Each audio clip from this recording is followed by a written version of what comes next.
Hello everyone, my name is Bradley Barba, and my issue that I've chosen is social media and social drinking.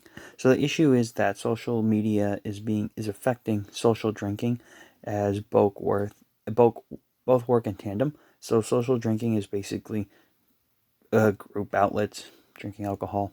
So pretty much that. Ultimately, my belief is that social media is creating more forms of reckless social drinking as it is causing deadly trends or false narratives. The solution for this would be to reduce the instances that social media interacts with social drinking, whether that be people not using it, maybe having restriction apps connected to it while they're drinking, if that's something they're going to do. I believe that specifically because of the risk factors would decrease if one is not present with the other. So having social media isn't necessarily a bad thing, but having drinking and social media together can cause some dangerous results. A little bit of background for this is more so just the concept of having social media be maybe separated from the aspect of drinking, because one does end up aggravating the other at times. So more so for how these are going to be researched. These were researched through the three various specific theories. One being Katz's uses and gratifications, another being Hall's discursive theory, and the third being Carey's ritual theory. Essentially, for some of the coded actions, displaying actions was one that was found. Via my historical analysis, I found that with the creation of social media apps like Instagram, the accessibility and ability to post this content of the specific situation began to increase via the discourse analysis.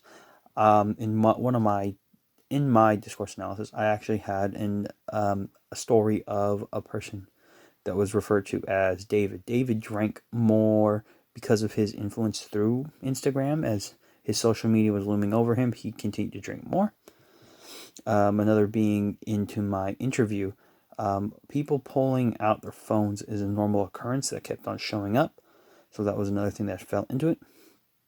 Having my participant observation, one thing I noticed a lot is very similar is that people pull out their phones to get the attention of others while they're drinking. So usually they compile together, and social media is present.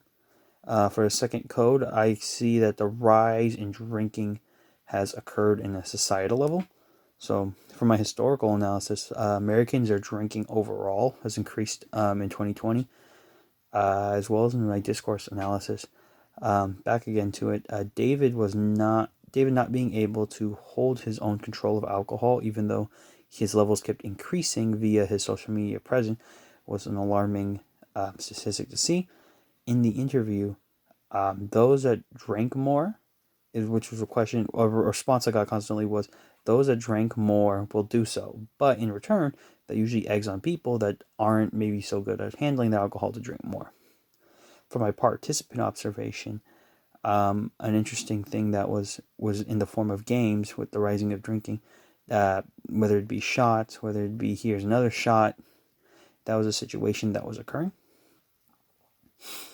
Now, for the additional theories for for Katz's use and gratification, usually the concept of drinking alcohol with your social media caused almost a type of panic where people wanted to be seen and to keep up the pressure. So it was important for them to be seen.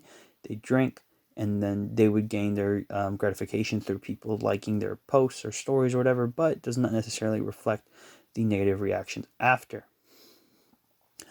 In Hall's discursive theory, we see, or at least I noticed the issue of the coding and decoding of messages, as people would see messages such as, oh, in a story, someone's drinking, having a good time, but their decoded response would be, oh, I should probably do that too, or there's no negative consequences.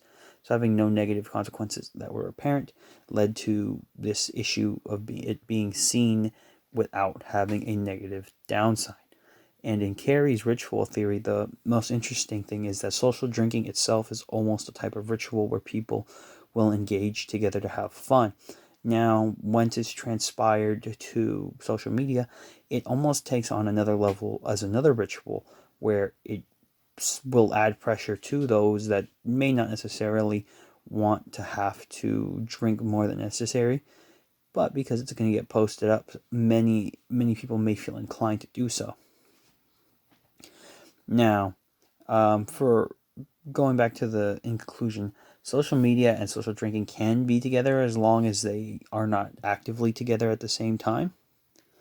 The commonality of having people, over drinking is because of social media. Oh, the commonality of having people over drinking because of social media was actually a very surprise to me. I did not expect that. Something that seemed to be very apparent in all of the studies. Now, my presentation is over, and I'd like to take any questions and receive feedback. Thank you.